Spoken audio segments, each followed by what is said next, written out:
evening. My name is Linley Dumble. I'm the Director of Council's Community Wellbeing Directorate, and it is my pleasure to be your MC for tonight's event. To commence proceedings, I would like to acknowledge the Wurundjeri people, the traditional custodians of this land, and pay my respects to elders past, present, and emerging. Thank you to everyone who has joined us tonight. Gambling Harm Awareness Week is held in October each year. It is an initiative of the Victorian Responsible Gambling Foundation and provides an opportunity to talk about the harms associated with gambling and the effects this can have on communities, families, friends, workplaces, and individuals. To open tonight's event, it is my pleasure to invite our Deputy Mayor, Councillor Jasmine Nguyen, to say a few words on behalf of Council. Thank you, Deputy Mayor. Thanks, Lily. Good evening, everyone. I would like to acknowledge my fellow Brimbank councillors who's registered, Councillor Sam David, Councillor Mira Kerr, Councillor Bruce Lancashire, and Councillor Virginia Tarkos. And of course, our special guest speakers, the Reverend Tim Costello, AO from the Alliance for Gambling Reform, Professor Samantha Thomas from Deakin University, and Ian Correa, a lived experience advocate and community educator with the Respin program, as well as the community organisations and service providers, and everyone else joining this broadcast tonight. On behalf of the Brimbank City Council, I would like to also acknowledge the traditional custodians of this land, the Wurundjeri people, and pay our respects to elders past, present, and emerging. Hello, and thank you all for joining me for Gambling Harm Awareness Week. As a Deputy Mayor of Brimbank City Council, it is my pleasure to open tonight's community conversation, Preventing and Reducing Gambling Harm in Brimbank event. You see, Brimbank is heavily impacted by gambling harm. We have the highest losses from poker machines of any local government area in Victoria. And since the start of the COVID-19 pandemic, losses from wagering and sports betting, most of which occurs online, it has also increased significantly in Victoria.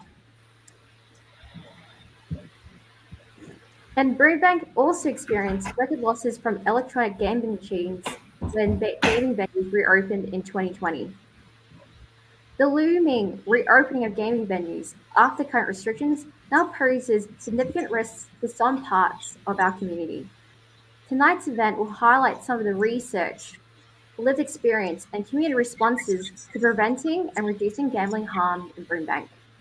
It will also focus on the key drivers of gambling harm in our community and highlight the regulatory reform needed to protect vulnerable groups. You'll be hearing from our guest speakers who have a wealth of experience and expertise, and you can also join the conversation during the Q&A session. October is also Mental Health Month, and gambling harm can also affect people's mental health, including through increased anxiety and depression. With this in mind, we also have a range of practical information to share, including community-based resources and details of local support services. I also encourage you to visit Council's Your Say Brimbank page, where you will find information and resources to assist in the prevention and reduction of gambling harm. I hope everyone gains from tonight's important conversation. I'll now hand you back to our MC. Thank you. Thank you, Deputy Mayor. Before I introduce our first guest, I would like to remind you that you can join the conversation through the comment section of this Facebook Live event. I encourage you to share your thoughts, and there will be time for our guests to answer some of your questions during the panel discussion. I also want to acknowledge that some of the topics raised during tonight's event may be difficult for some viewers. Free and confidential Gamblers Help Services are available to anyone experiencing harm from their own or someone else's gambling. Please call 1-800-858-858 for support, and this number will be displayed on the screen during tonight's event. I would now like to welcome our first guest, Professor Samantha Thomas from Deakin University. Samantha specialises in the commercial and political determinants of health and public health advocacy. She also specialises in understanding the range of factors that may contribute to the prevention and reduction of gambling-related harm.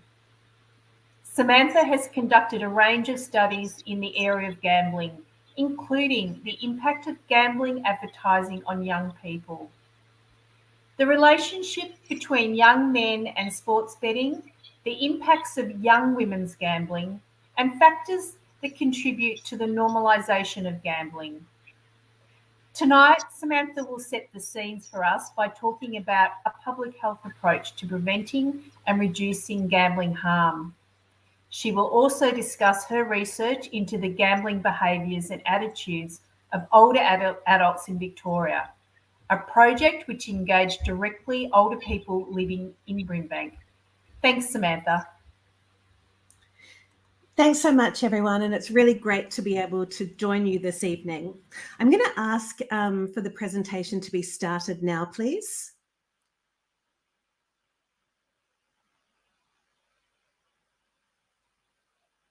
So first of all, I'd just like to acknowledge my co-authors tonight. We have a great team of researchers at Deakin, and we're also very proud to say that we do not accept any funding from the gambling industry for our research.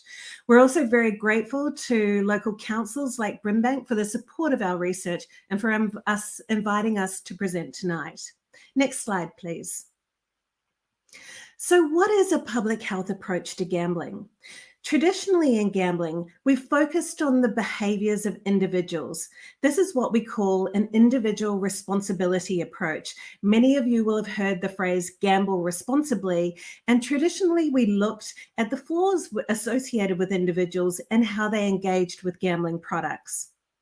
A public health approach is slightly different.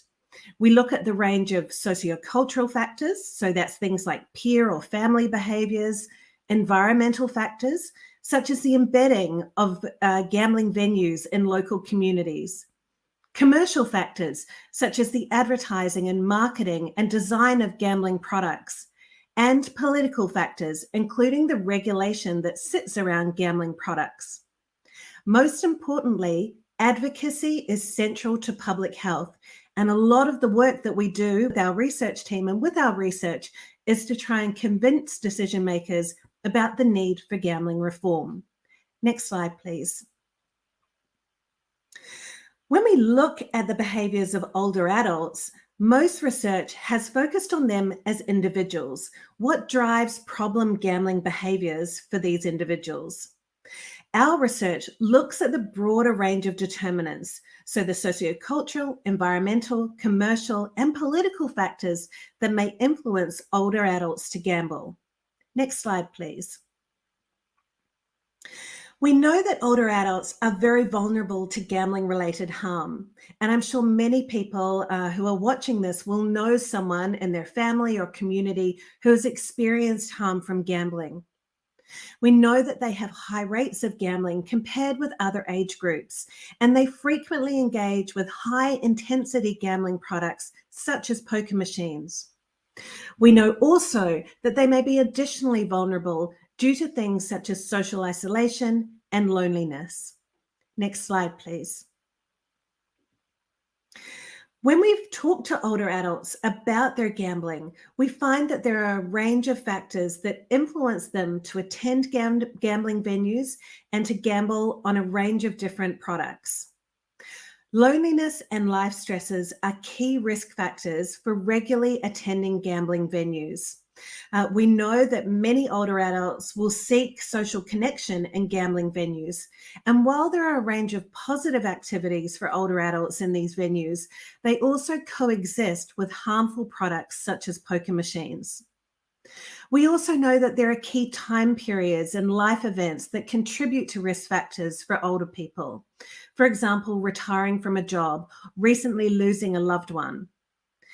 We also know that older women are particularly vulnerable due to things such as difficulties in relationships and adapting to retirement. And there are a whole range of factors that intersect to influence people's and older adults' pathways to different gambling products. Next slide, please. I'd like now to take you on a bit of a journey through the voices of some of the older adults in our research. First, why do they gamble? Why do they gamble on these products that we know can be very risky and harmful for them? One of the main factors that emerges is the social factor. So the fact that a lot of gambling environments and venues contain a range of different social activities that are incredibly appealing to older adults. We know that many older adults see these venues as safe spaces where they can go by themselves or where they can meet up with friends. But as you'll see in these quotes, there are also a range of gambling products in these venues. And as older adults tell us, they often transition from non-gambling activities, such as morning melodies or going to the bistro or listening to music, into the areas of the venues that are more harmful for them. As the older gentleman in the middle of this slide says, I only gamble on the pokies when I come to the bowls club. You know, I'll have a few games on the EGMs. I might do 3 games or something, and that's about it. It just breaks a bit of boredom. Again, as you'll see, often people engage in other activities before they gamble. So, as the last lady on the slide says, we used to go to bingo, and what used to happen, then we'd end up with the pokies. I always walked out with an empty purse. Next slide, please. We know also that there are a range of environmental determinants that may contribute to risk for older adults. Gambling venues are often perceived as safe, inclusive, and welcoming. They have parking right outside the door or shuttle buses that take them from home to the venue. We know that older women tell us that they can often sit by themselves without stigma or judgment from people at poker machines, something that they don't feel like they can do in other community spaces. Some women in our research have described seeking refuge from violent or abusive home environments at gambling venues. But it is the co-location of gambling products in these environments that become problematic for older people. Next slide, please.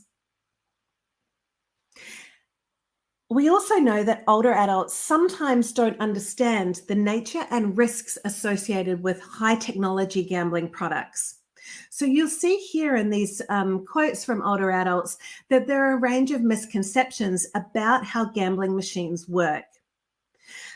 We see, for example, the middle lady who says, well, there's nothing worse than sitting there watching them and they're spinning and spinning and you think, I'm tired, but I might win something with the next 10 cents, you know?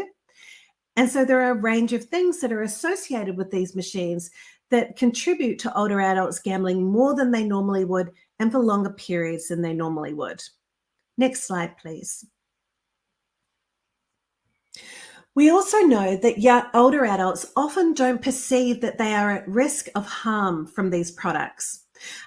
Older adults have very strong feelings of personal responsibility and often don't understand the range of factors that may influence their risks to these products. As this older gentleman says, you've got to look at what you go there for. Do you go there just to have the meal? Do you go there to sit in the lounge for 4 hours and drink yourself silly? Do you go there for the morning melodies and have a dance and tea and scones in the morning and a 3-course meal at lunchtime? Or do you go there to sit at the poker machines? Again, the location of venues often contributes to risk, but also perceptions of reduced risk. For example, when venues are located in shopping venues, for example, or in shopping centres. So as this lady says, I go to the one, it's not a club or a pub, it's a shopping centre, I'd probably say. I do my shopping there. So I think the bus is not for an hour. I'll go into the pokies for a little while. So it's just sort of, I'm there. It isn't as if I make a special trip to go there, but it's a bit of a trap because I'm fairly intelligent and sensible, but I sit there and before I know it, I've missed that bus and I'm waiting for the next one. Next slide, please. We also know that older adults have quite significant experiences of harm associated with gaming machines. We know from many older adults that they misunderstand the way that products work, but also that they find that messages about responsibility or responsible gambling can be deeply shaming and problematic for them. Many of the participants in our research talk to us about the need to reframe responsible gambling messages to start to give them honest information about the way that products work, the design of products, rather than simply telling them to set limits and control themselves. As this First Lady says, hindsight is excellent. I think a lot of people have the same experience, though. You don't really see the dangers of it at the time, because most of us wouldn't even embark on it, playing the pokies, if you could see the future. As the Second Lady says, I came out hating myself and thinking it was all my fault. If I'd just been more responsible, because the sign said it, responsible gambling, set a limit and stick to it. I hated all those phrases. They made it worse. They made it my fault, and they made it impossible for me to ask for help. And finally, I didn't even think about it. You're lost in another world. Are you going to seek help? You just don't, because we're all different. So, people will seek help at different times, but you just keep thinking that you'll be okay, but you're not. Next slide, please. We would argue that if we start to think carefully about the range of factors that contribute to gambling harm in the community, that we must look beyond the individual. We must look at how gambling products are embedded in our local community, their accessibility and availability, the fact that they're open for so many hours a day, their marketing strategies, how they may create pathways to venues through non-gambling products, which then leads people to move into gaming rooms, and the political determinants, such as regulation, which ultimately influences the provision of these products in our communities. I hope this presentation has provided a good start for our discussion tonight. And again, thank you very much for attending. And I hope that we as a community can work towards making sure that our communities are free from gambling harm. Thank you.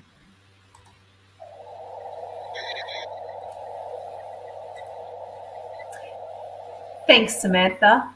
Our next guest is Ian Correa. Ian has lived in Melbourne's West for most of his life and has his own lived experience and expertise of gambling harm. Now he is a community educator and lived experience advocate working with the Respin Gambling Awareness Speakers Bureau. Tonight, he will be sharing some of his personal experiences of gambling harm and recovery to help reduce stigma and encourage people to seek help if they need it. Thanks, Ian.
Hi, everyone. Sorry about that. We're just going to take just one moment. Ian, we just need you to unmute your self so we can hear you. Okay, sorry about that. Okay, yes, so I've just like to thank the Brimbank City Council for inviting me tonight to this presentation. And welcome to all those who are watching the stream. My story sort of goes back to 1980 when I was 15 years old. I would travel to school on a bus and then travel home on a bus. And the bus would drive past a TAB.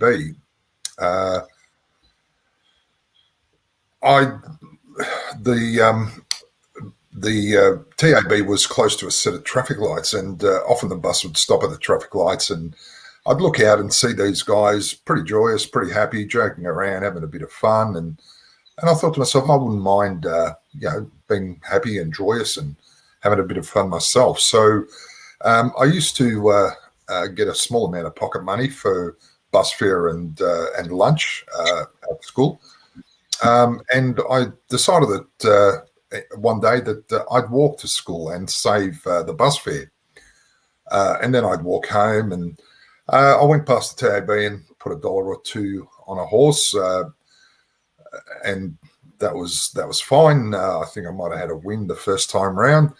My interest has always been in figures and data. I'm actually a statistical and data analyst.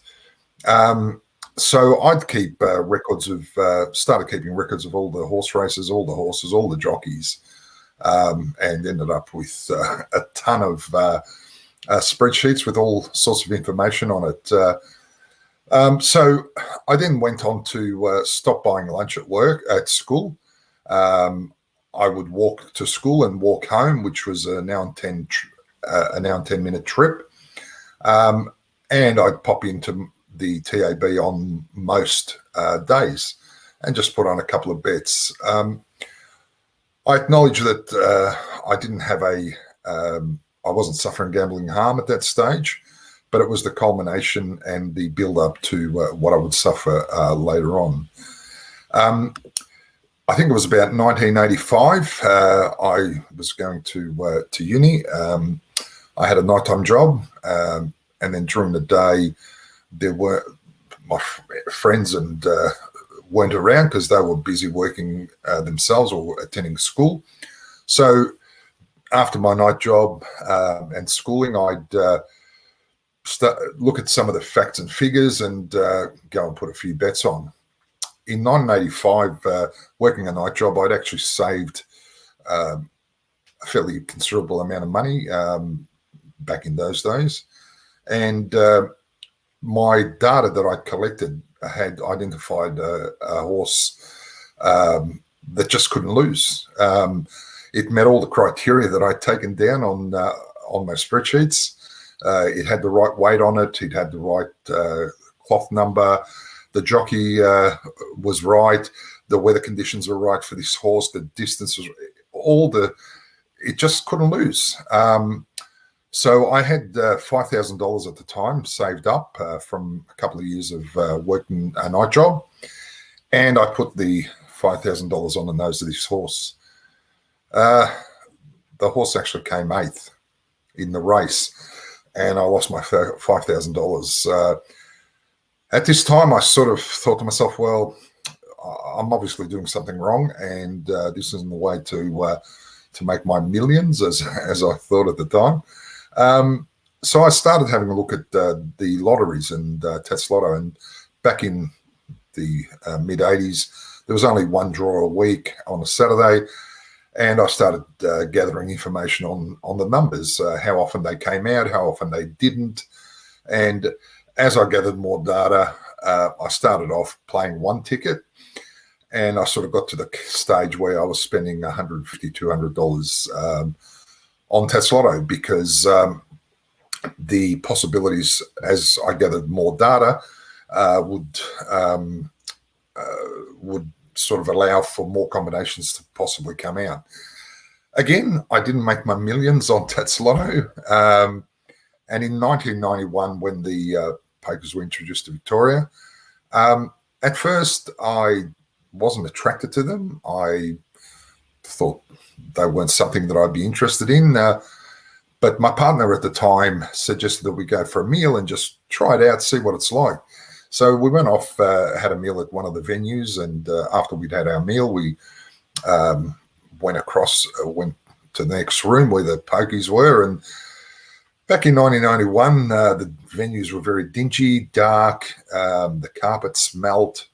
Yeah, it was just not a very inviting environment. But anyway, went in there, put a few dollars in, and thought, yeah, this is a hell of a lot of fun. But my partner sort of continued to sort of coax me to go out for a meal at the venues. The meals were fairly cheap. So each fortnight, I think me and my partner then would go out and have a meal and have a bit of a flutter on the pokies. I think it was 5 or 6 months down the track that I found myself in a venue on my own. As dark and dingy and as smelly as it was, I think I'd been hooked. In 1992, me and my partner purchased the house, and just not showing off, but just to sort of give you an indication of how much money I was sort of going through, me and my partner then were able to pay our house off in 3.5 years. The 3.5 years weren't too bad because I had a target. I had something that I needed to pay for, which was the house. So I sort of felt that I was under control and things were traveling okay. But unfortunately, in 1998, when we paid off the house, all of a sudden there was all this excess money that I was earning, and it was ending up in my bank account. In the meantime, I married this woman. But in 1999, I was the payer of bills and sort of oversaw the finances and the budget. And in 1999, I started to receive reminder notices for bills. I started to receive second reminder notices, thirds, potential legal proceedings. And I thought, how am I going to deal with this? How am I going to sort this out? So I decided that I'd get a credit card and I'd be able to pay me bills and everything would be okay. The red reminder notices would disappear. But unfortunately, credit cards have a cash advance option on them. So I soon found that I discovered that, and I started to gamble with the cash advances on the credit cards. It was about 12 months later. Again, I found myself in strife, unable to pay the bills, read reminder notices. So I applied for another credit card, and the bank was quite willing to give me another credit card. I was earning a fairly good wage, so they didn't know I was gambling. So they felt that another credit card wouldn't be a drama, and they approved it. By 2005, I had 8 credit cards to pay one off and with the other, and it was really getting messy. It was really getting difficult. 1999, when I was unable to pay my bills, and I was sort of racking my brain as to how I was going to deal with the situation, my mental health started to deteriorate. Over the next 8 years, I would suffer panic attacks, anxiety, depression, and suicidal thoughts.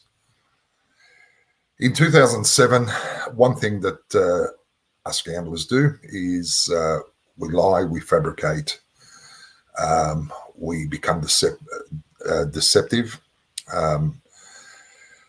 And my wife had pretty much had enough, and she asked me to leave the family home in 2007.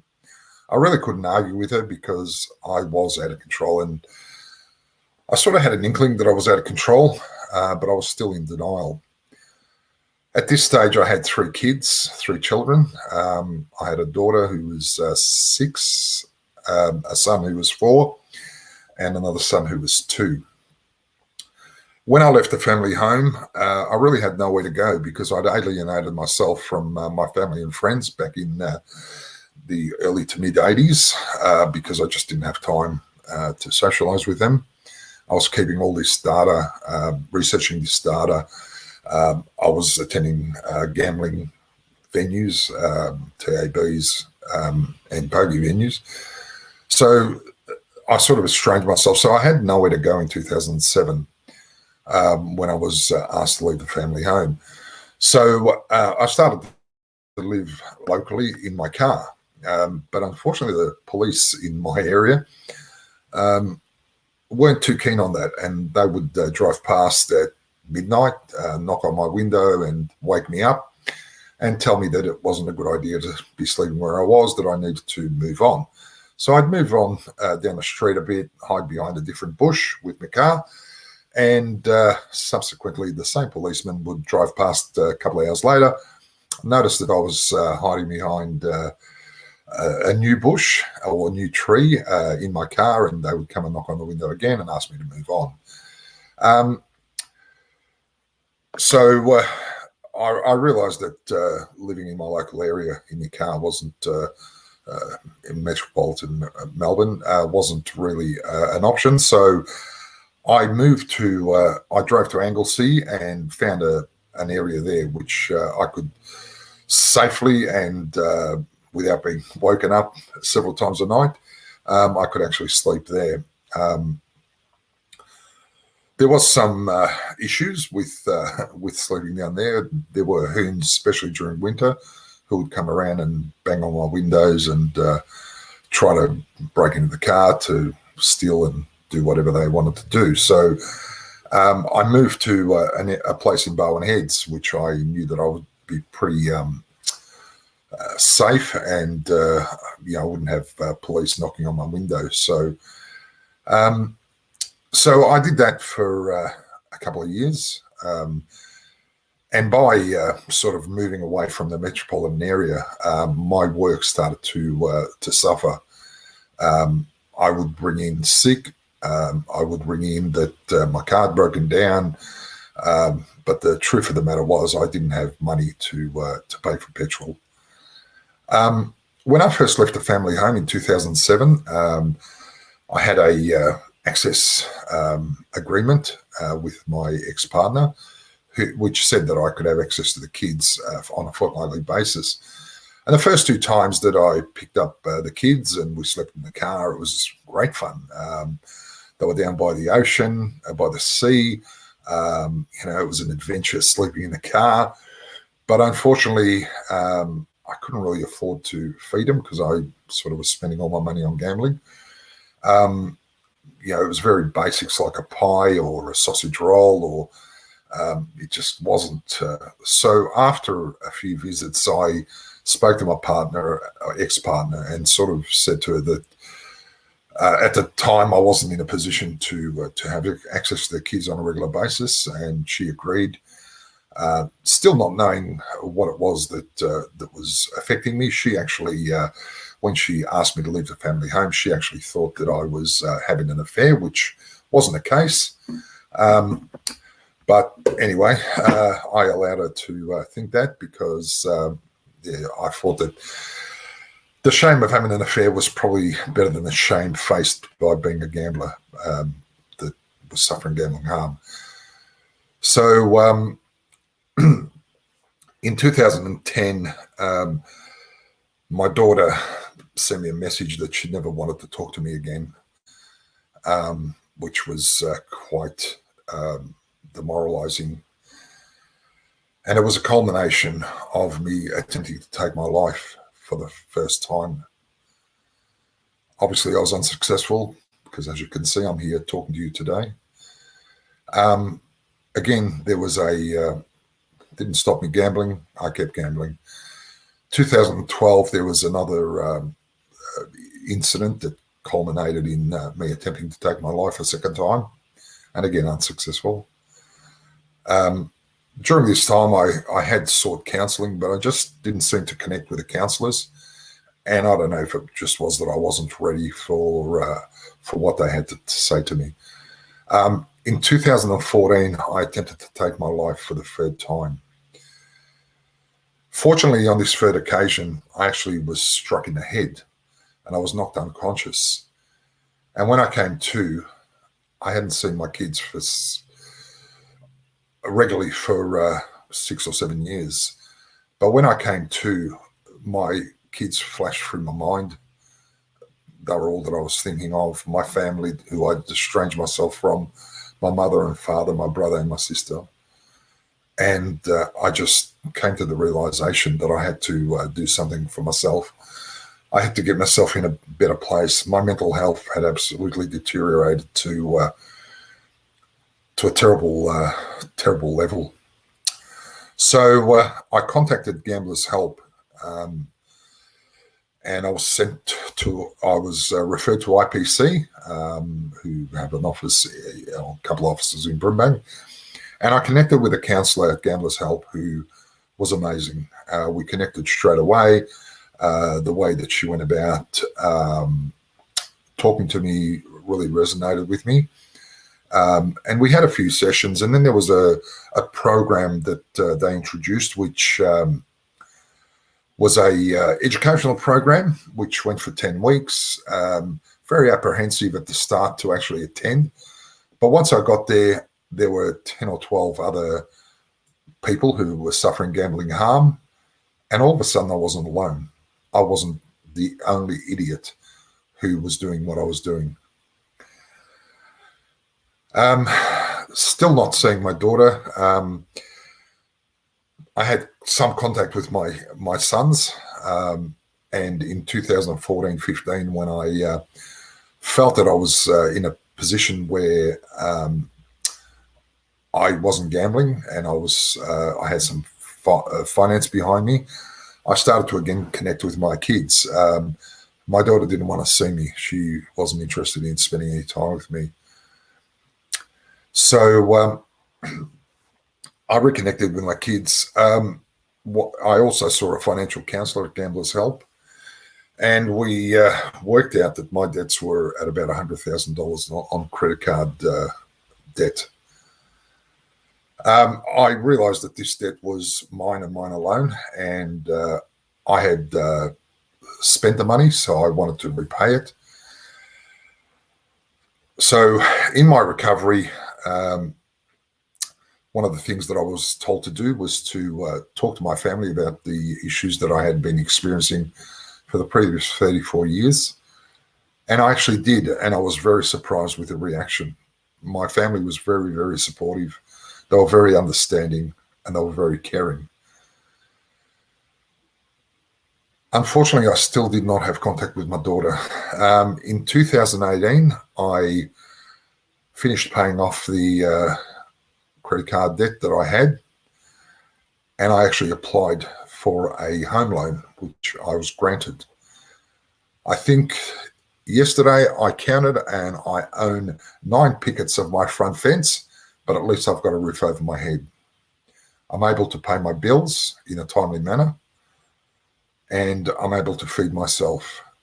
My mental health in 2015, when I gave up gambling, dramatically improved very quickly. And I have no anxiety. I have no panic attacks. I think I have a level of depression, which is similar to probably most of the population when things in life don't go exactly the way you would expect. But then in 2018, my daughter reached out to me 10 years after I had not spoken to her. She actually came and lived with me for a period of time. And it was fantastic. So my life completely turned around in 2015. In 2016, I became public speaker on gambling harm, the dangers of gambling harm. And in 2018, I actually had the opportunity to co-facilitate a program, an 8-week program, an educational program for people suffering gambling harm. And we've now run 12 programs since 2018. Well, that's my story. Thanks for listening, and I'm happy to take any questions, or if you wish to put any questions in the comments area, I'm sure I'll be able to answer them at a later date. Thanks very much. Thank you so much. That was such a powerful story that you shared with us, and we really appreciate the honesty that you've shown tonight, and also, I guess, being able to share a really, really important journey that you've taken. So thank you. Our next guest is the Reverend Tim Costello. Tim is one of Australia's most respected community leaders and a sought-after voice on social justice issues, leadership and ethics. He was Chief Executive of World Vision Australia for 13 years and is now a spokesperson for the Alliance for Gambling Reform, which campaigns for law reform to prevent harm from gambling. In earlier roles, Tim was the National President of the Baptist Union of Australia and even spent time in local government as the Mayor of St Kilda. Tim joins us tonight to share his thoughts on the key opportunities and challenges for gambling reform in Victoria and how these can help to prevent and reduce gambling harm in Brimbank. Thanks, Tim. I trust you can hear me okay. I am delighted to be with you. I want to acknowledge the Indigenous owners of the land I'm on, the Bunurong people, and their elders past, present and future. I also want to say I'm always incredibly moved when I hear people sharing vulnerably their stories, because that's how I got involved. Back in 1993, pokies had just been introduced to Victoria. Back then, I was working as a lawyer. A woman from out your municipal district came and sought my legal advice to represent her. She'd stolen $60,000 from her employer. Now, this is a woman in her middle-aged years who owned a house, who had 3 wonderful children, who didn't smoke or drink, and had never been in trouble with the police ever. And when pokies were introduced, she found herself, like so many others, inexorably drawn. Some of the anxieties in her life seemed to go away when she was in that zone in front of the machine. She developed a problem. She ended up stealing $60,000 from her employer to feed her problem. I represented her, and this was back in 1992, 93, I think it was, might have been 94. She got 4 years jail. I remember visiting her after she was in prison in Tarrangara female prison, and just sitting, listening to her talk and saying to myself, how does a person, middle-aged, who's never been in trouble with the law ever in her life, end up in prison for 4 years? Her lived experience, her vulnerability, if you like, actually set me off on the path back in 1993 of saying something is profoundly wrong. You know the story a bit from there. My brother was treasurer. I convinced him to do the Productivity Commission in 1999. It found that 20% of the world's pokies are in Australia. Worse, 75% of the world's pokies in clubs and pubs are in Australia. 75%. Most pokies are in destination gambling casinos. You've got to get there. You've got to have enough money to get home.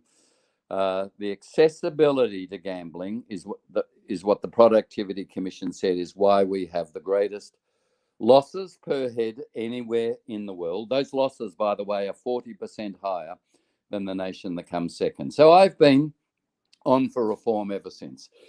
Now, you know your situation in Brimbank, time and again, the highest poker machine losses of any LGA in Victoria. The community disproportionately affected by gambling harm. You really are specifically targeted by a predatory gambling industry to maximize their profits at the expense of the community's safety. You contribute disproportionately to the $2 billion the state government rakes in. $500,000 a day lost. The Kialba Hotel alone took $14.5 million from the community last financial year.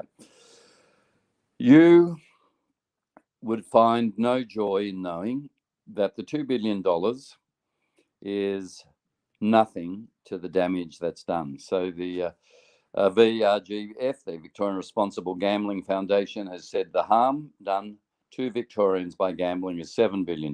Crime and bankruptcy, domestic violence, 20% of all spending on mental health in Victoria is gambling related. For $2 billion, disproportionately coming from Brimbank, and $7 billion of damage. So you have disproportionately the most damage too. So let me say that I know the council and I know many people there are starting to stand up. The pokies aren't in Bayside Council. That's Brighton. It has the lowest losses anywhere in the world. They're not in wealthy areas. They're disproportionately in poorer postcodes. And this is a profound social justice question of inequality. What can we do about it? Well, some good news. Firstly, we are starting to tell the story. Some of you saw the big deal last night on the ABC about political donations to both major parties. Gambling was featured. And what we discovered last week, thanks to the ABC investigative reports, we thought there was $40 million of gambling donations over the last 20 years. It's 80 million, 83 million actually, double. I know this from personal experience. In 2017, both sides of politics, and Premier Dan Andrews, then it was Matthew Guy, now back, but then he was opposition leader in 2017. They quietly, secretly brought forward the renewal of pokies licenses. They weren't up for renewal to 2022. This is 2017.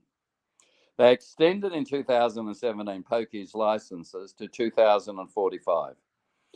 The next year, for the 2018 election, the Australian Hotels Association, who'd been lobbying for this extension of pokies licenses, gave $670,000 to the Labor Party for the election, a payoff directly for extending those licenses to 2045.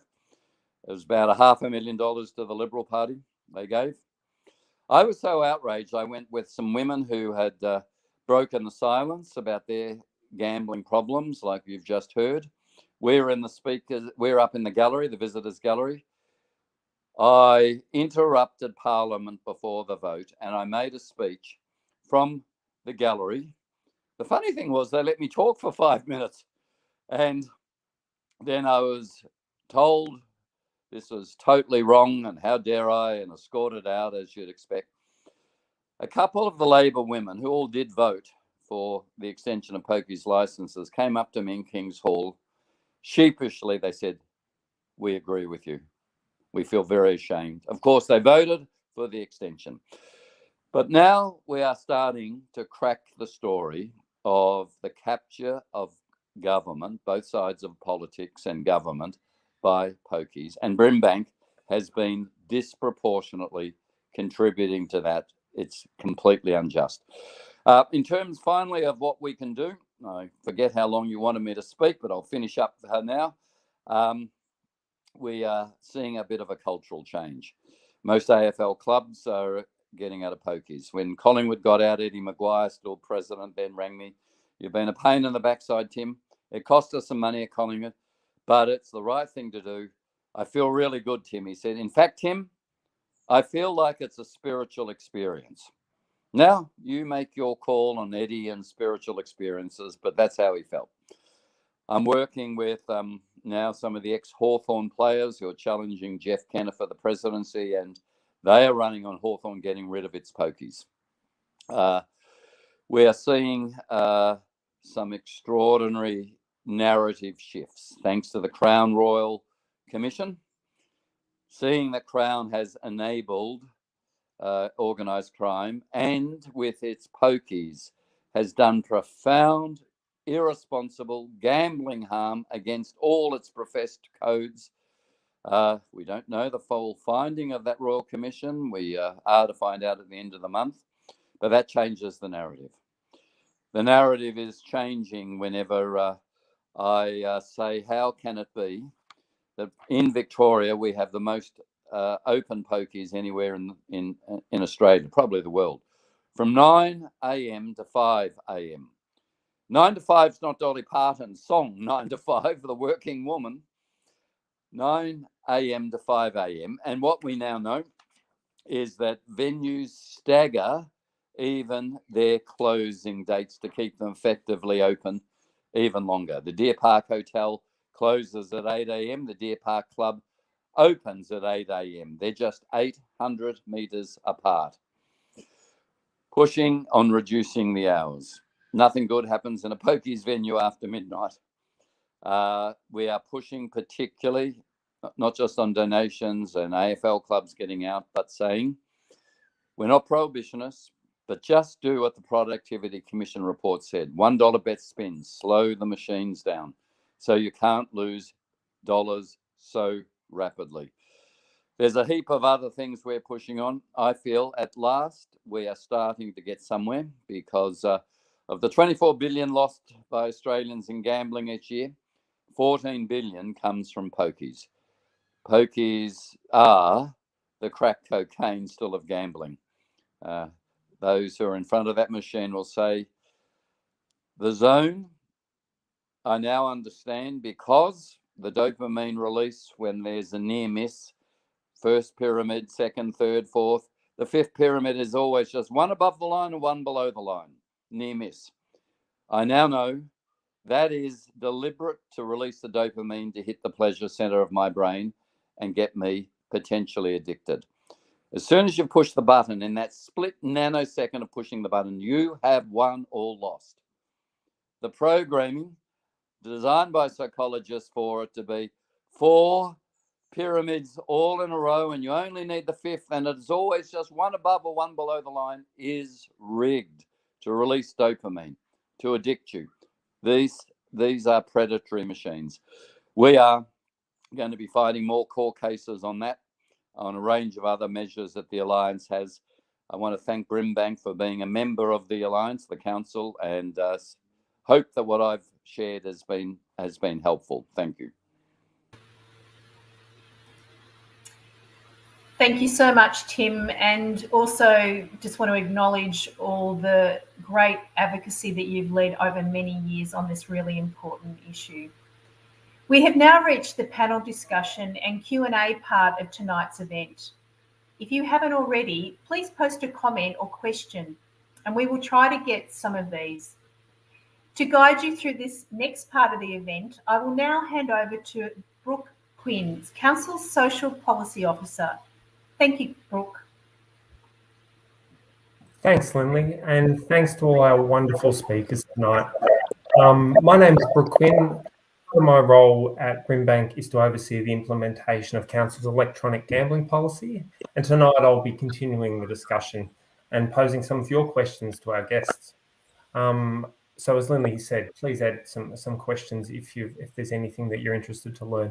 But to get things started, I want to highlight some of the work that's occurred through Council's Changing the Brimbank Story Invest in You program.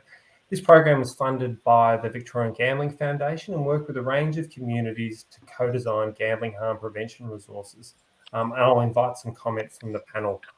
So let's begin with the Vietnamese community who worked through the program. At the outset of the program, some of the key issues identified were the stigma that we've heard about today, misconceptions about gambling harm, and limited information on early warning signs. And the project went on to develop a series of personal short story films, posters and brochures, as well as some animation film that we'll see tonight. The film that we'll see tonight, it's a short film, but it was produced by 2 young Vietnamese women from the local area, and it draws on the words developed by community members who participated in an oral storytime session that was held as part of Council's Libraries After Dark program. So let's have a look at this film and then we can come back and talk a bit more.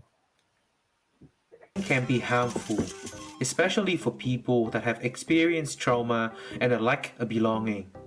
Studies have shown that the release of dopamine during gambling affects the brain in a similar way to addictive substances. The brain changes when gambling becomes a habit. This can mean that people with gambling addiction find it hard to control the desire to gamble. Gambling addiction can be treated with counseling, compassion, and mindfulness, not judgment. If you are struggling with gambling, there are people who understand and can help. Invest in you, connect with community, try free and low-cost activities at your library, neighborhood house, or leisure center. Contact Gamblers Help at 1-800-858-858.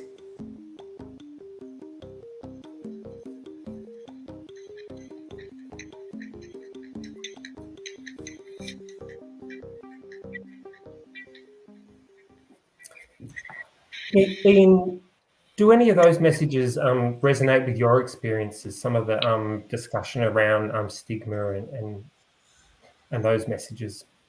Oh, look, certainly do. The release of dopamine, as Tim was saying earlier, is a determining factor on people getting hooked to these things. The way that the machines are designed just sort of contribute to people getting hooked. Look, the stigma which is associated with gambling harm, a lot of it is actually, I feel, is self-stigma, in that we feel that we're going to be looked at as losers, no-hopers, hopeless. But there is some stigma from the community as well. And I think that the stigma and shame that's associated to it needs to be publicised and put out there, because there's no need for the stigma and shame.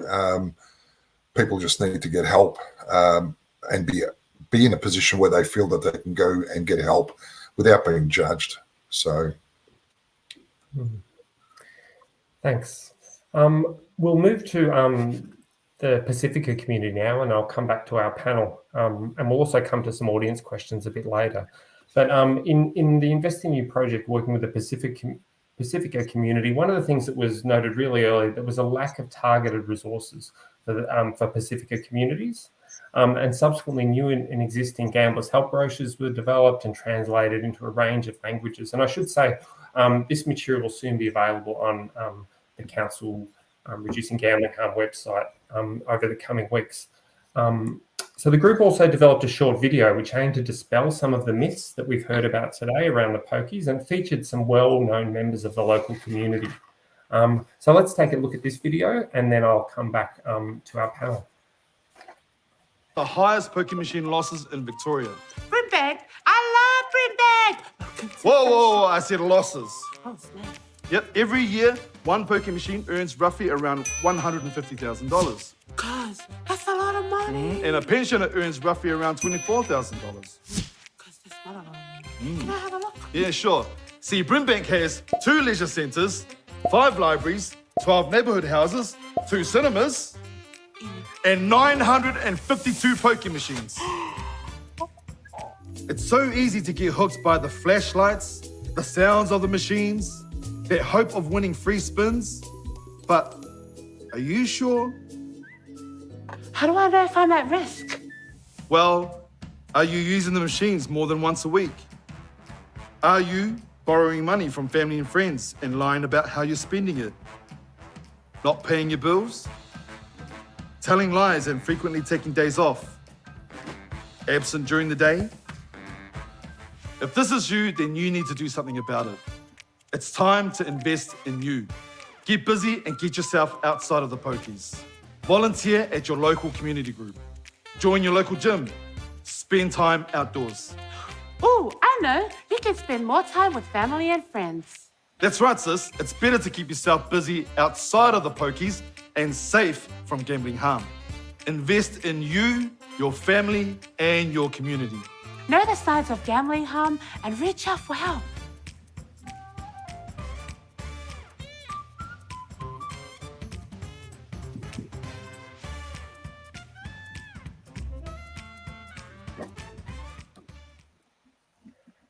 Samantha, this video highlighted the importance of alternative activities, and many of which are offered by council, things like libraries, parks, neighbourhood houses.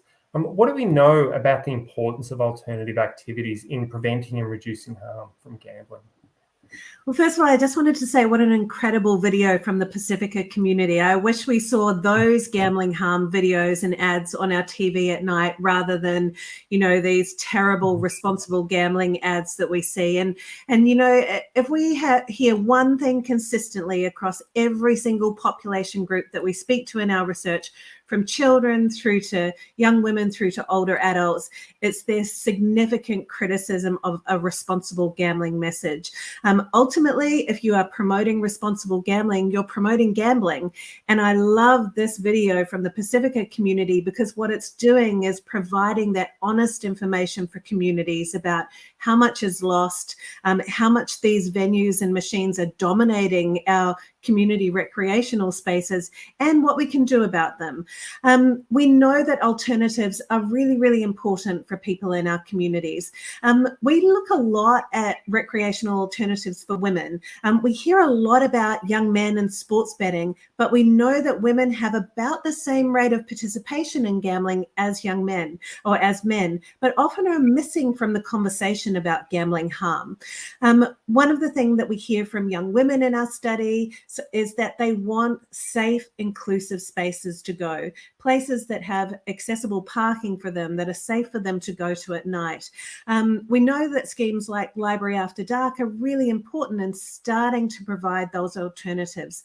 But I think the more that we provide community with honest information about venues, the amount of money that they're taking away from our communities, the more that we can convince people to use alternative recreation spaces. Yeah, thank you. We'll move on to our final video, and then we'll open the floor for some more discussion. But I'll just mention as well that the community worked very closely with our project officer working on this. It was a really genuine co-design process, so there was some really strong engagement with our local communities. And the third community that worked on the project was the African diaspora community in Brimbank. And through this project, a film was produced which draws on real-life experiences and highlights the complex relationship between gaming venues and new and emerging communities.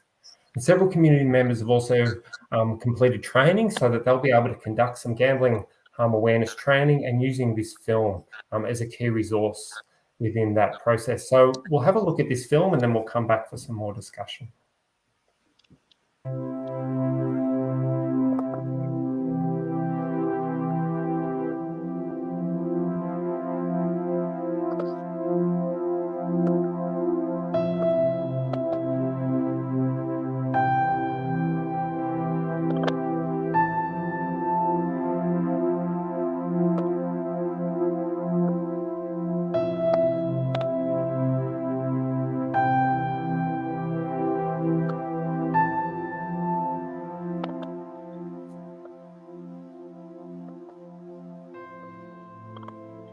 This place has been kinder to me than the world has.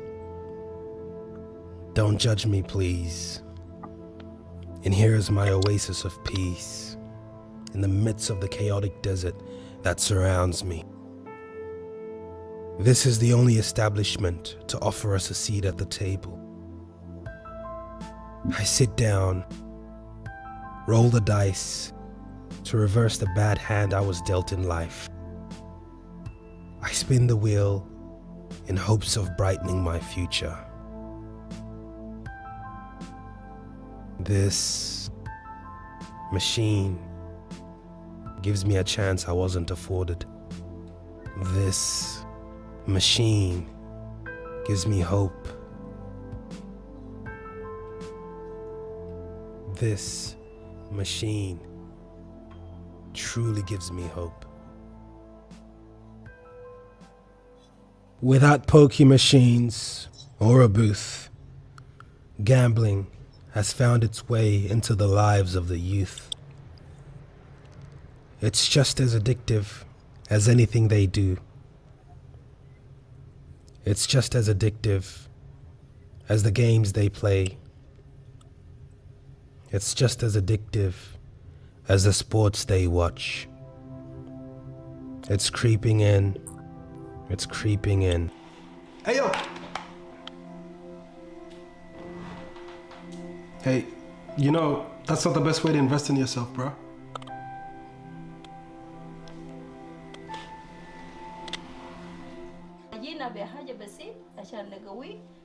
any shame, be strong.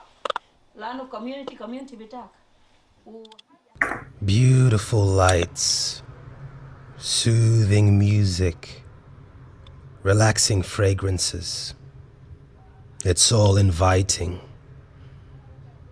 But now I see it's all a trap. The thrill, the way time stands still. It's all a trap. I'm ashamed of how unashamed I've become. Spent all my money, forgot all my responsibilities, and I've been here for countless hours. This isn't an oasis. It's a mirage that reels you into self-destruction. Community, community, community. This is my greatest wealth. My sisters, my rock, my community. Thank you for helping me. Community, community.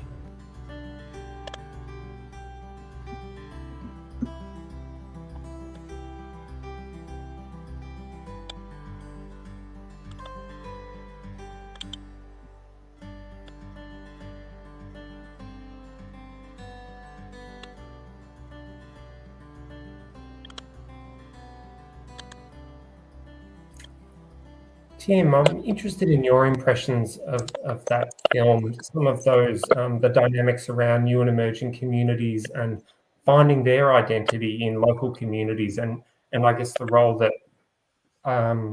gambling can play in that sometimes.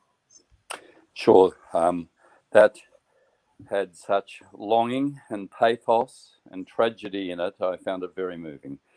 And the African community is very dear to my heart. I go every year in January, done for the last 12 years to Uganda and to South Sudan, and have a lot of deep friendships with the community here. Firstly, many have suffered great trauma just to be here. And secondly, the desire to make a new life and assimilate is met with a dominant narrative, almost a narrative with tsunami proportions, that to belong here, you must actually gamble.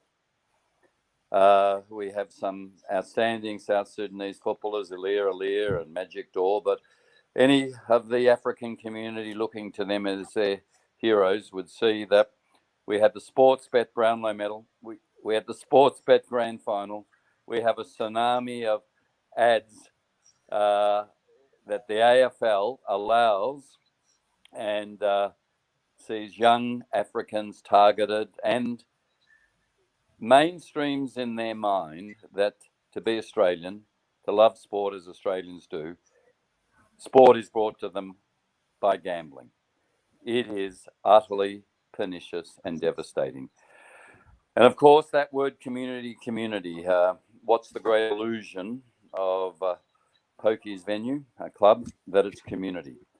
The state government has got on the cheap community facilities in greenfield sites, new suburbs going in, by allowing a Pokey's club or venue to be one of the first things built, saying, well, there you'll get a cheap cappuccino and maybe a cheap meal, brought to you, community gifted to you by the Pokies.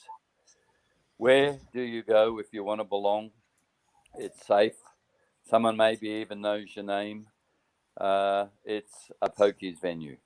This narrative, this capture of a wonderful rich word community by the gambling industry, I think was brilliantly illustrated in that video. And yeah, really powerful.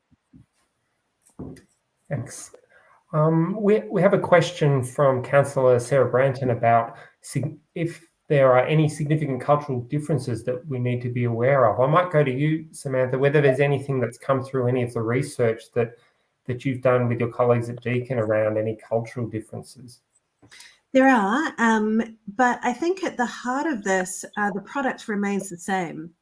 And the thing that I think is so remarkable about these products and the industry and the ads and the way it reaches people is that they have an incredible way of normalizing this as an activity that you can engage in no matter what your socioeconomic background, whether you're, Australian or a Kiwi like me or from another part of the world. At the heart of it, the product remains the same. And we need to start thinking, I think, about our community responses to the product and the industry that provides these products. For too long, we have blamed the individual. And we need to now start putting the spotlight on the industry and the government that regulates this industry. So it's a really important question. But I think at the heart of this, the vector is the industry and the policies that sit around that. Thanks. We have another question from Councillor Virginia Tarkos. How do we advocate for greater regulation and a possible curfew? I might throw that to you, Tim. Yeah, so we have at the Alliance for Gambling Reform a campaign running for decreasing the hours. These hours that they're open from 9 a.m. to 5 a.m. is ridiculous. You've got to remember, these are state licenses. It's, by the way, the reason that it's so devastating to have donations, political donations from the AHA and the gambling industry. Why? Because their wealth is totally determined by state licenses. New South Wales property developers cannot donate to political parties because planning decisions makes them rich. That is exactly the analogy here.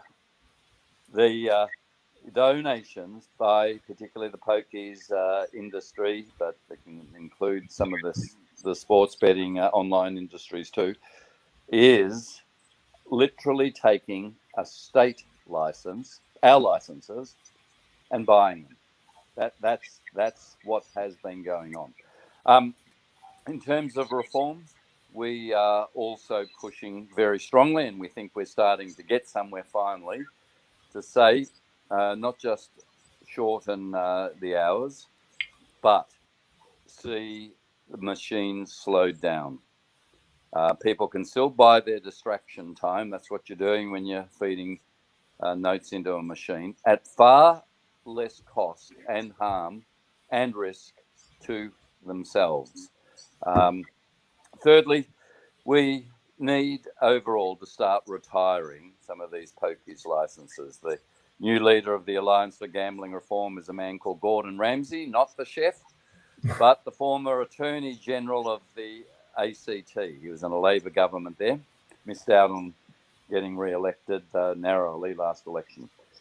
Gordon Ramsay is the only politician in Australia that has retired pokies licenses. The ACT put pokies, decrease the number, and put them out of business. So whether it's donations, shorter hours, slowing down the machines, eventually retiring licenses, there should not be the accessibility that there is in Brimbank. People, if they want to gamble, can go to a casino destination, as I've said. But when they're going out to do their shopping, to buy their milk and bread, no intention, but because the venues are everywhere, opposite train stations, so accessible, that, as I said, the Productivity Commission said, is what creates the greatest losses, the greatest harm of any nation in the world here in Australia. So there are a few other things. Thank you. We've got a question from one of our viewers, Graham Bloor. He's thanking you, Ian, for your wonderful presentation, and asking how important do you think it is, how important is it to have alternative recreational and social activities? And I might even add, like, how has that been part of your journey, having some alternatives to fill the gap that was taken by gambling? Look, the having alternative recreational social activities is very important, but having them close by, whether that's close by to where you live or close by to venues, is the question, because having them close by to venues there is a danger, because the venues offer luxury. They offer you the best seating, the best carpet, the optimum temperature, cheap meals. They're open all hours of the day and night. As Tim has said, they feel secure. They're well lit. Most most venues have a courtesy bus which will virtually pick you up at the door and drop you off at the venue and take you home. So having alternative activities close to the actual venues is a danger, because alternative activities cannot offer you what the venues are offering you. They can't offer you the security. The lights, the parking lots are well lit, but not as well lit as a venue. They're not open the hours that the pokie venues are. So if you want to play, say, bingo, or probably not a good analogy, but if you want to go to a crocheting club, there's a limited time that the crochet club operates. If you work, the crochet club's operating at 2 o'clock till 3 o'clock, you can't make it. But if a pokie venue is open, as Tim said, from 9 till 5 in the morning or thereabouts. So alternative activities are very, very important, because when you gamble, it takes up a lot of time, a lot of your time. And by having alternative activities, when you do stop gambling, you aren't twiddling your thumbs and wondering what you're going to do with that time that you've now got on your hands. So with myself, I look back at some of the activities that I did when I was a kid, when I was younger, activities that I'd given up, like bike riding. I always loved pets, but I didn't have any pets because I didn't have time to look after them. I got a dog.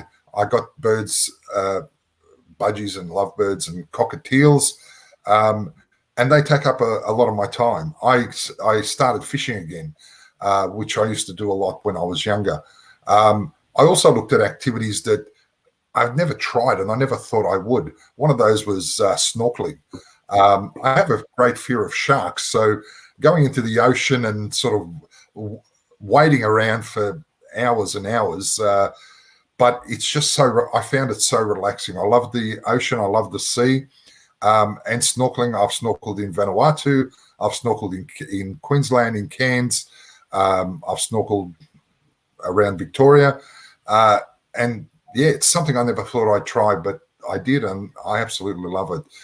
Bike riding, I get out on my bike as often as I can. Walking my dogs, I walk them to ad nauseum, especially when I first stopped gambling, because I did have all that time on my hands, and I just didn't know what to do with it. So I take the dogs for a walk once or twice a day, sometimes for a couple of hours, and the poor dogs would come home and sort of lay on their beds and they were gone. But yeah, so alternative activities are really, really important, but I just see that there's a danger by having them close to venues, that they may not serve the purpose that they're intended to serve. Yeah, that's a really good point. I might go to you, Samantha. I've got a question around, I guess, with losses from online gambling appear to have increased a lot during the COVID shutdown. And also, I think with a better data collection now through the state government, we're understanding how much money is being spent on online gambling. But from your point of view and from the research that you've done, what needs to be done to ensure that online gambling and betting on sports and races doesn't become an even bigger problem than pokies? Yeah, it's a great question, and we do a huge amount of research in our team looking at young people and gambling, and we look at the role of marketing and advertising in normalizing gambling for young people. And we know now from our research that young people, over 80% of them can name the brand name of at least one gambling company. We know that they can recite the slogans in the ads. One of the things that's really interesting about young people that we've seen over the last few years is they actually don't talk about the odds anymore. They talk about the deals that the companies offer. So they talk about the cashback offers. They talk about the money back offers. If your team kicks the first goal but goes on to lose the match, we'll give you your money back up to $50. These messages have become ingrained in young people's minds. But we also know that young people are highly critical of gambling marketing. They want governments and sporting codes and organisations to do more to protect them from being exposed to this marketing, because they're caught in the crossfire of a whole range of different companies trying to spruik their company for quite a limited market share. And so one of the things that we know we can do that will make a difference both for adults and children is to start to get those ads off the telly. But it's not just the ads, it's those hoardings around the ground, it's the sponsorship logos on the shirt, it's the inducement nudges that are sent to people via their phones or via email messages. If we can make a start in terms of addressing marketing, that will really help us to really get on top of online gambling. I think this is the new big issue for us. These products are high-tech products. They are, developed around a code. And the more that they are marketed, the more that people are exposed to that marketing, I think the more vulnerable our young people in particular start to become in terms of becoming the next generation of those impacted by gambling harm. Well, I think we can do a lot more to advocate for more to be done around the restrictions and curbing of marketing that our young people and our adults are exposed to. Yeah, thanks. Yeah, there's a lot to think about there, and with our sporting codes. We've got a couple of minutes left, so what I might do is just go around the panel quickly, just with a brief answer, but I'm interested to get a sense of maybe one or two practical steps that you think that people in the community can take to prevent and reduce gambling harm. And this might be people who are directly affected, or even people that aren't directly affected, just your average person. What practical step could somebody take to prevent or reduce gambling harm? I'll start with you, Ian. Oh, okay. Thanks, Brooke. Look, I know from my experience that there are three ingredients to gambling harm, and that is the availability of venues or the resource, availability of time, and the availability of money. So within the community, I can see that a more robust system for exclusion needs to be petitioned for, and putting more of the responsibility, as the other panelists have said, a lot of responsibility is put on the individual, where with self-exclusion, it's a bit the same, where pretty much the individual owns 90% of the responsibility, and the venues own about 10%, if that. So it needs to be made a much more robust system that prevents those from who have chosen to be excluded in their weakest moments, when they have the availability of money, when they have the availability of time, to be advised that they're not meant to be there, and to be recognised as someone that has chosen not to attend a venue. But as Tim said earlier, the dopamine rush in the anticipation of actually going to a venue is almost as bad as the anticipation of having a win. So yeah, I think the community needs to ask for a more robust self-exclusion program. Thanks. Yeah, that's Samantha. A quick practical tip or suggestion for people. Yep, I think the main thing I would say is let's start to change the conversation around gambling.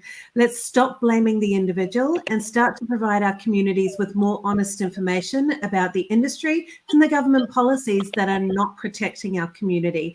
And the second thing I would say is get young people involved. Young people are incredible advocates for their own health. We see it in climate change. We saw it in tobacco control. Let's think about ways that we can involve young people in this discussion and starting to talk directly to those in positions of power about the harms that they're doing to our community. Thank you. And Tim, we'll finish with you, but yeah, what are your thoughts on some of those practical ideas? So there's a notion that gambling isn't dangerous. We have to get out the message. Gambling is actually dangerous. The extraordinary normalizing and mainstreaming in this culture that says to be Australian is to have a punt. That has to be said, that is dangerous. Like using ecstasy or drugs.